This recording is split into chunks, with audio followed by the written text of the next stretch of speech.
When you know how to make it, it's easy and so delicious. Yummy. Well, hello, welcome back to my kitchen. This is Texas Cooking Today. This is the tutorial version on fried okra. Now, if you're not needing a tutorial, folks, the previous episode is just the recipe. It's much shorter, but this gets into how you do it, okay? This is fried okra. We're going to be making a fantastic recipe today. Fried okra, it's delicious when it's done right. The okra becomes sweet. It has a beautiful battery crunch, and it's just a wonderful way to go. And if you've never had fried okra, you've really missed out. And this is really going to set you on the right path because it's a good, crispy, crunchy batter. It's the cornmeal type batter that we like to do in the South, and it is flat delicious on okra. I guarantee you're going to like this. So try this recipe. It's delicious. Once it's all fried up, it's ready to go. And folks, it doesn't take long to get it there. So let me show you the ingredients. Let's get busy whooping up a batch of delicious fried okra. Come on over. The ingredients for fried okra are very simple. We have okra, milk, eggs, flour, cornmeal, some salt and pepper, and that's all there is. Very simple ingredients. It's how you use the ingredients that makes the difference. Now, folks, let's get into cutting these up and get busy making us some wonderful fried okra. Before I cut my okra, anytime I'm making fried okra, I go ahead and give it a good wash. You know, a couple of good reasons. You want to remove any pesticides that might be there. And then, in addition, you want the outside of that okra to be wet because you're going to be putting some flour on it. And you want it to hold that flour real well. And if it's wet, it will do exactly that.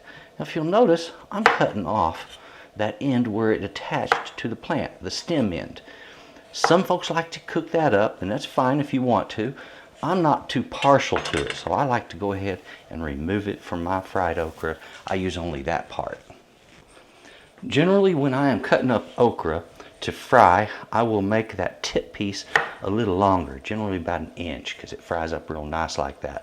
And the rest of those pieces, I'll usually make those about 1/2 inch, just about like so. Really nice. All right, so if you would, go ahead and get yours all prepped up much the same way there.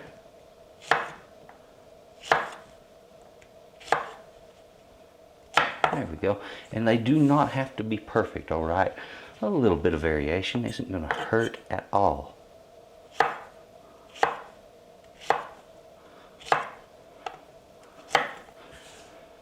And I'll say this, on larger okra, if you're using really big ones, you're going to find that they can be a bit fibrous, okay? And you might want to make those cuts a little narrower, more like 3/8 of an inch, like that right there, okay? But the wider ones, or the larger okra, will sometimes be a little bit, like I say, a little fibery, okay? Something else about okra, if you've never cooked with it, then you wouldn't know this, but it has a tendency to have a kind of a gummy side to it, you could say. And that gumminess actually will work as a thickener, believe it or not. And you might see it kind of stringy as I move it around. That's very normal for okra, all right? Oops, come back up here. There we go. Now, before I get on with battering this, I want to mention, you can season the batter, and you're going to use a whole lot of seasoning. Or you can just get smart about it and season the part that you're wanting to have flavored, which is the okra itself. All right, so I like to go ahead, pre-season my dish, just like this. That way I don't have to use a bunch of spice down in my batter components, you know, where you have to use like, you know, several tablespoons of pepper and, you know, the same thing on the salt. I don't have to do that because I just do it right against the flesh of the vegetable itself, or in this case fruit, and it's seasoned just like that. Very, very simple. So go ahead, season yours the same way, and save yourself a little time and trouble with seasoning batters. Getting on with the fried okra. The first thing I want to do is just take my okra, all seasoned up, toss it right down into that flour. And once I get it in the flour, we're going to toss it a little bit. Real easy. See that? That's all we got to do is just turn it in that flour. Now once we have that okra fully floured, boom. It can sit there for as long as needed, all right? We get on with the rest of this and make us some fried okra. So when I'm making my fried okra, I take a big bowl, combine my flour and my cornmeal together. Just that simple.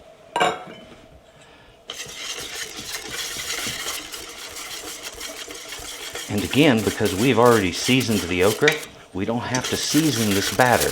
You can if you want to, but it's just not necessary, folks. All right, that's our final dusting mixture. For the eggs, break those yolks, beat them a little bit, and then just gently beat in that milk. Now, if you're wondering why is he using egg in a batter? You know, an egg isn't necessary in a batter. Folks, I use egg in batters that are going to be used on something that fries in a short period of time. Now, if I'm frying for a long period of time, let's say bone-in chicken, I want to use buttermilk because it'll make the batter stand up longer during the fry. It won't brown as quickly. But if you want something that'll brown a little faster, well, the egg batter will actually brown faster than that. In fact, about twice as fast as the buttermilk will. Yet it still gives you that nice thick coating on the outside that helps this to stick real well. So that's how we do it. We dust first our okra in the plain flour. It goes into this, and then we will shake it with the cornmeal and flour mixture. After that, we simply fry. That's all there is to making fried okra. When I go to battering my okra, generally I'll just scoop it up, like you see here. I shake off any extra flour, throw it right down in my egg mixture, okay? Pretty easy. Now that's because I just don't want to get the egg mixture loaded with flour. You can get a little flour in it, it's not going to hurt anything, all right? Now I find that this actually works a little bit faster than using a strainer screen. I mean, you can try it that way if you want. Just use a little mesh strainer. But I think, frankly, that this works a little bit faster, even though you're doing fewer at a time. That flour will really fall through that spoon much quicker. So I'm finished with my flour. I have everything down in my egg mixture. I'm just going to make sure it's well coated. And I said this is enough battering material to do several batches of the okra here. So you can do enough probably to feed 6 people if you use the same amount of batter that I did. I want to take this, sprinkle it in here, and give it a good shake. You can kind of separate those a little bit. That's all it takes. And just repeat that a few times.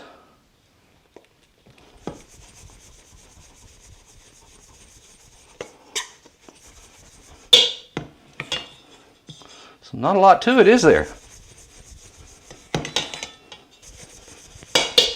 There we go. I've made a little bit of a mess on my counter. Nothing terrible.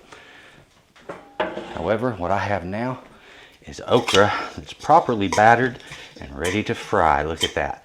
Now something else that you're going to want in addition, someplace to put that cooked okra.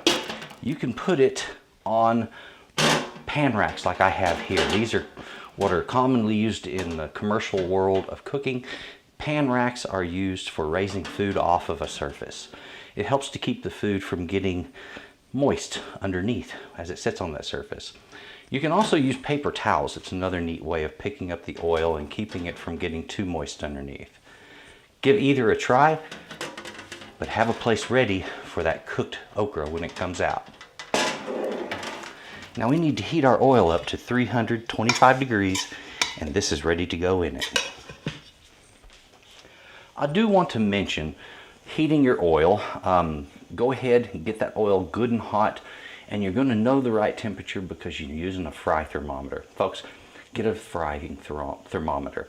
This one can be used for candy or frying. They make a metal one that does the same exact job with a little dial on it. They work well and they're very needed. But something that needs to be mentioned when you're using one of these, make sure that the bulb on the bottom that's reading the temperature of the oil does not touch the pan itself. You don't want it touching the bottom of the pan or the edge or the side or anything. Make sure it's clear of everything so that it's only touching oil, all right? With that being said, we want a temperature of 325 degrees. The minute it's there, go ahead and start frying this up, and you're going to fry it until it turns a beautiful golden brown, and at that point it's ready to come out and enjoy. The oil has now come up to the right temperature. It's right about 325 degrees. I want to take my okra and just shake off the excess batter there. It's there, you know, that cornmeal mixture, and then get it right down into the oil.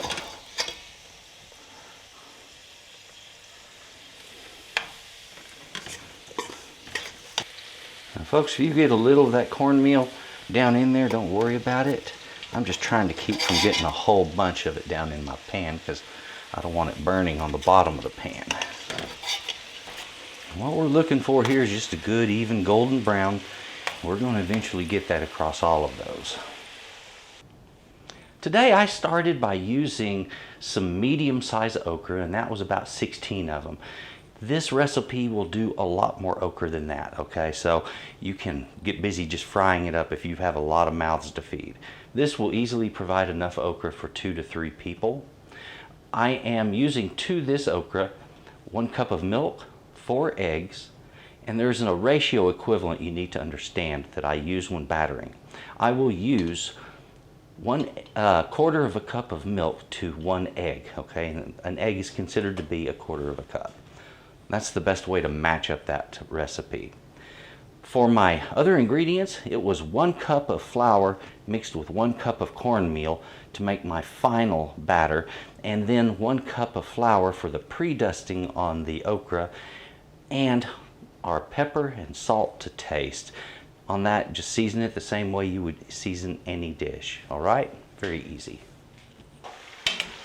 Now folks, look at this. I've got that beautiful golden brown color covering all of it. That's exactly what we were looking for right there. That is the treat that we've been looking to make. Oh boy, I love fried okra. It tastes so good.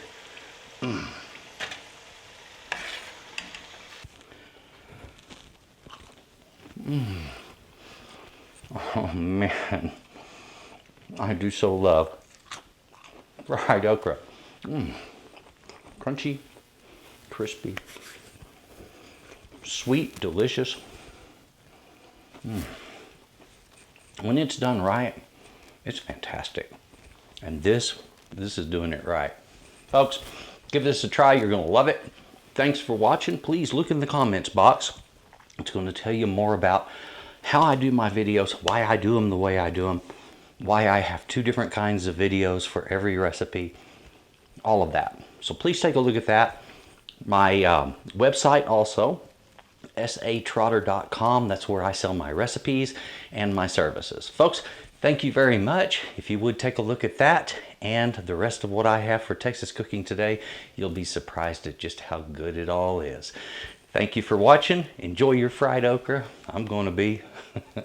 And have a good day. Bye-bye. Yeah.